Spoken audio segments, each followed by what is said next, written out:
30년 넘게 가족과 회사를 위해 앞만 보고 달려온 당신의 은퇴 계획. 혹시 그 완벽한 계획이 당신을 불행으로 이끄는 지름길일 수도 있다는 생각 해보신 적 있습니까? 오늘 우리는 모든 것을 계획대로 실천했던 한 남자의 이야기를 하려고 합니다. 그는 매일 아침 산에 오르는 꿈 같은 은퇴 생활을 시작했습니다. 하지만 정확히 1년 뒤 그는 웃음을 잃은 채 정신과 진료실에 앉아 있었습니다.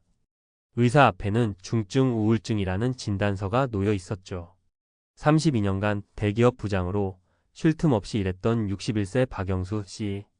그에게 퇴직 후의 삶은 보상과도 같았습니다. 그는 꿈에 그리던 대로 매일 아침 북한산에 올랐습니다. 첫 몇 달은 정말 행복했습니다.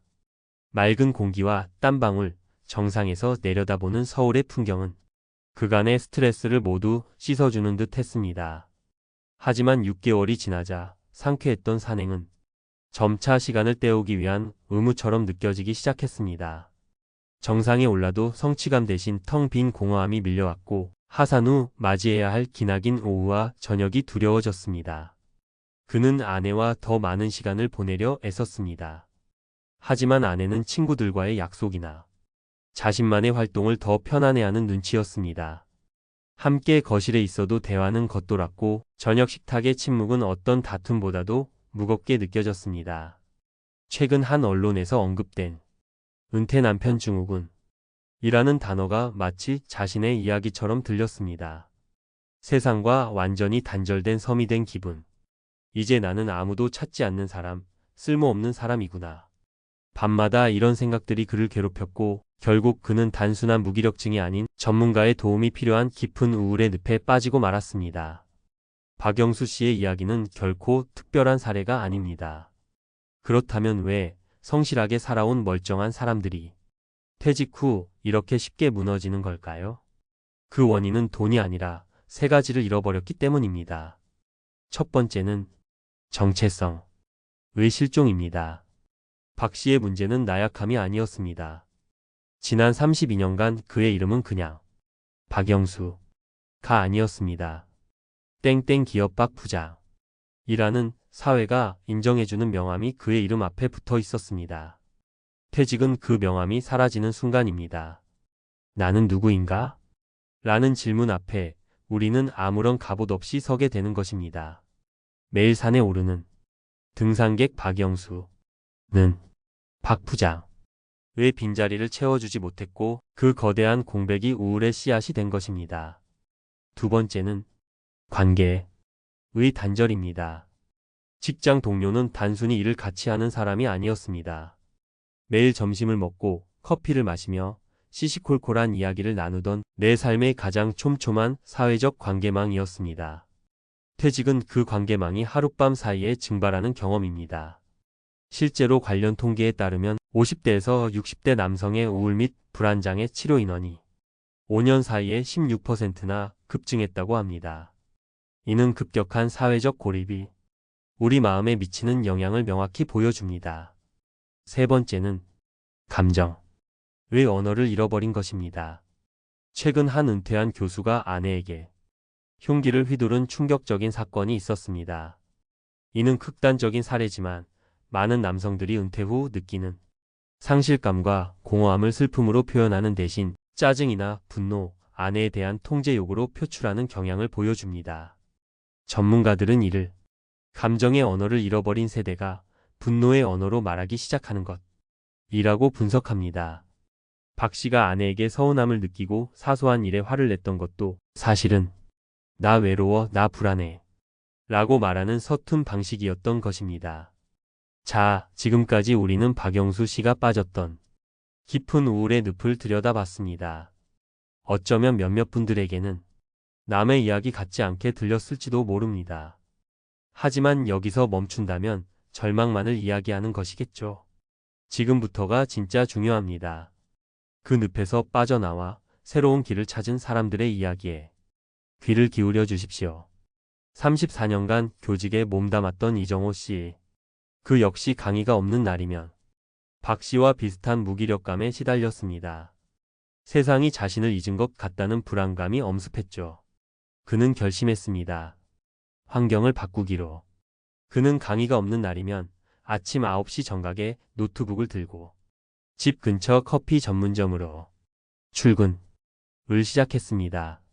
그곳의 적당한 소음과 커피 향 속에서 그는 오히려 놀라운 집중력을 발휘했습니다. 글을 쓰고 새로운 강의 아이디어를 구상하며 일이 없는 하루를 새로운 일을 준비하는 하루로 바꾸었습니다. 카페는 더 이상 커피를 마시는 공간이 아니었습니다. 그의 인생 2막을 설계하는 새로운 사무실이자 스스로를 치유하는 아지트가 된 것입니다. 또 다른 이야기도 있습니다. 서울의 한 지자체에서 운영하는 중년 남성 요리 교실. 은 늘 10,000원입니다. 평생 부엌 근처에도 가본 적 없던 남성들이 어색한 칼질을 하며 함께 요리를 배웁니다. 한 수강생은 이렇게 말합니다. 내가 만든 음식을 아내가 맛있다고 칭찬해 주는데 그 순간 온 집안이 환해지는 것 같았어요. 요리는 단순한 기술이 아니었습니다. 가족과 소통하는 새로운 언어이자 아빠와 남편이라는 자신의 역할을 새롭게 찾아가는 소중한 과정이었습니다. 여러분이라면 이 상황에서 어떤 선택을 하셨을 것 같나요? 박영수 씨처럼 익숙한 습관에 갇혀 계시겠습니까? 아니면 이정호 씨처럼 작은 변화를 시도해 보시겠습니까? 이제 은퇴 후의 삶을 재앙이 아닌 축복으로 만들기 위한 3가지 현실적인 조언을 드리고자 합니다. 첫째, 당신의 새로운 명함을 만드십시오. 은퇴 준비는 재테크가 끝이 아닙니다. 진짜 준비는 마음 테크와 관계 테크에서 시작됩니다. 돈을 벌지 않아도 좋습니다. 사진작가, 동네 도서관 자원봉사자, 목공예가 무엇이든 좋습니다. 직업이 아닌 당신의 가슴을 다시 뛰게 할 새로운 정체성과 역할을 찾아야 합니다. 둘째, 의무가 아닌 목적이 있는 움직임을 시작하십시오. 매일 똑같이 산에 오르는 것은 시간 때우기가 될 수 있습니다. 하지만 일주일에 3번 30분 이상 몸이 더워질 정도로 빠르게 걷기처럼 구체적인 목표를 세우는 것은 다릅니다. 이는 전문가들이 우울감 완화에 효과가 있다고 추천하는 방법입니다. 지역 중창단에 들어가거나 드럼을 배우는 것처럼 비슷한 사람들과 함께 땀 흘리는 활동은 단순한 취미를 넘어 강력한 심리적 안정감을 줍니다. 셋째, 혼자의 즐거움과 함께의 지혜를 배우십시오. 은퇴 후 아내에게 온전히 의존하는 관계는 서로를 불행하게 만듭니다. 아내의 시간을 존중하고 부하 직원 대하듯 하는 태도를 버려야 합니다. 혼자 있는 고통인 외로움과 혼자 즐기는 시간인 고독을 구별할 줄 알아야 합니다. 이정호 씨의 카페 출근처럼 나만의 아지트를 만들고 동시에 요리 교실처럼 새로운 사람들과 연결될 수 있는 통로를 열어두어야 합니다.